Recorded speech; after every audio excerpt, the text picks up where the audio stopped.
Air Canada's flight attendants have just finished voting on whether to ratify the tentative deal that ended last month's paralyzing strike. The results of the vote are now in, and the answer is a resounding no. But that doesn't mean flights are grounded again, at least not yet. Nathaniel Dove joins us now from Pearson International Airport with the latest. Nate. Yeah, Jeff, the window for the Air Canada flight attendants to vote closed Saturday afternoon, and the results show by an overwhelming margin that the union members rejected the company's latest offer. With nearly 95% of the 10,000 members taking part, they almost all voted against the offer. Not even 1% thought it was acceptable. This comes after the members rejected Air Canada's previous proposal and defied a federal back-to-work order. One of the main issues is pay, how much and when it starts. Flight attendants aren't paid until the plane takes off.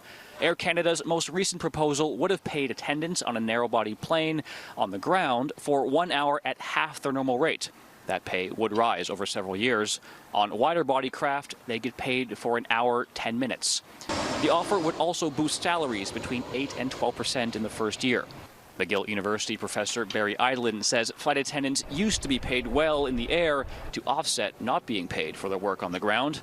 He says that pay hasn't kept up with fewer staff at airports and rising costs of living. Basically, you have a situation now where the unpaid ground time has expanded while the hourly wage in the air has contracted. Before results were known, passengers told Global News they support the attendants. They should be paid for the time that they're working and at the airport and prepping the planes and that sort of stuff. I wouldn't want them to not have any pay while they're working, so I mean that's not fair. Now, the results of this rejection should be different from the one in August. That's because Air Canada and CUPE previously agreed that no matter what the outcome, there would be no strike and no lockout. That means planes will keep flying. The parties now head to mediation and, if needed, arbitration. Jeff? All right, Nathaniel Dove at Pearson International Airport near Toronto. Thanks, Nate.